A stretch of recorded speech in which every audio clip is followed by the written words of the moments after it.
what I do for a living, what I'm passionate about, what I spend my days thinking about and engaging with people is leadership.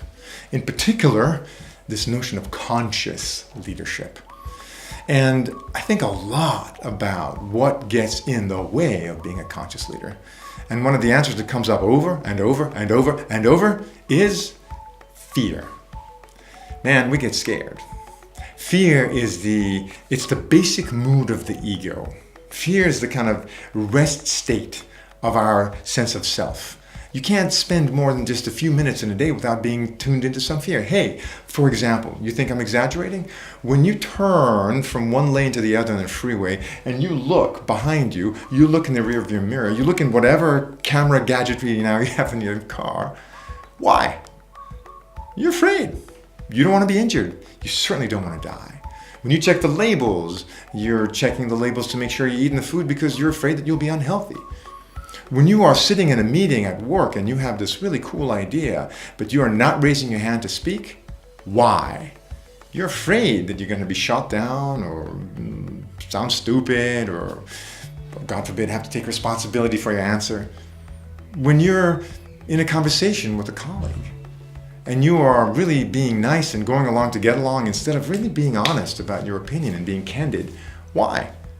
Because you're afraid. Fear is the basic mood of our ego state. And so there's no way we can talk about being conscious without talking about being courageous. Real briefly, I want you to consider that there are 4 solid fears that we're all dancing around. And they come out of these 4 solid drives that each of us has as a human being.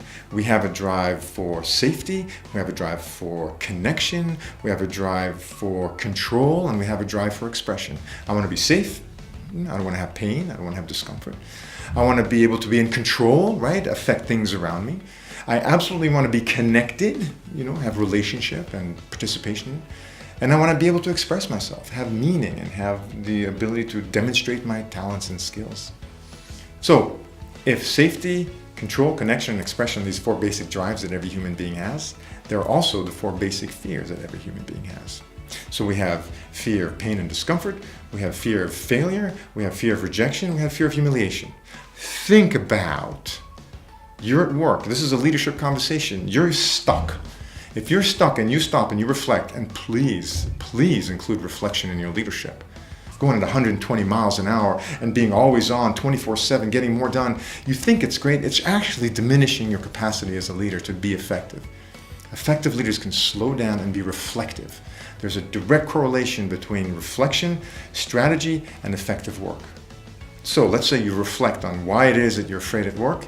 It's going to be a flavor of one of these. Fear of discomfort, fear of failure, fear of rejection, fear of humiliation. One of those. And when they show up, and they do, and they will, what do?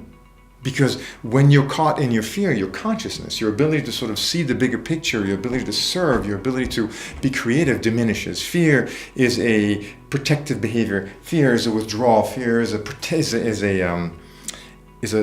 defensive posture.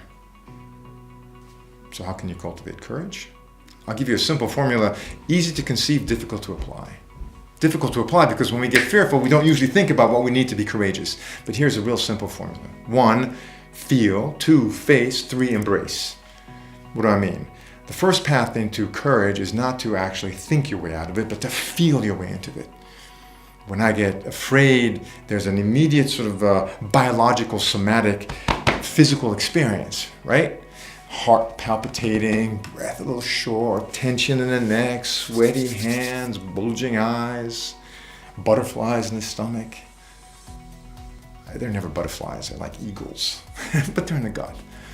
When you pause and you just really get into that, feel it, experience it, you're already being courageous because it doesn't feel good, and so we don't want to go there. So go there, because fear is what would have you go away from it, and courage I define as walking towards what you'd rather run away from.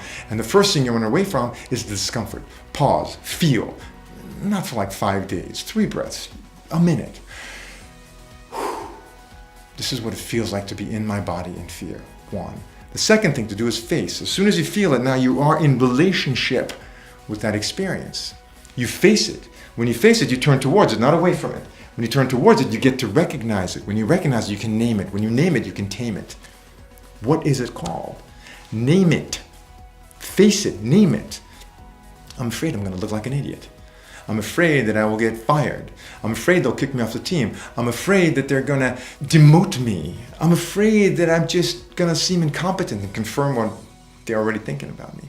Feel it. First, when you feel it, you get grounded in it. Face it. When you face it, you can name it.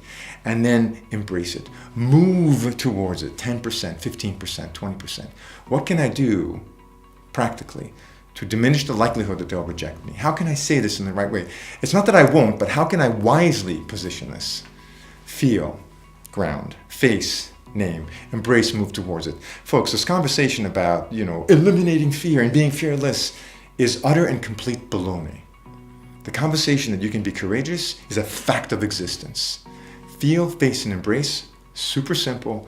Apply it so that you can cultivate your courage. With courage is an increase in consciousness. With consciousness is more creativity. And with that is more connectivity and an amazing contribution to leadership. Do it. And good luck on the journey.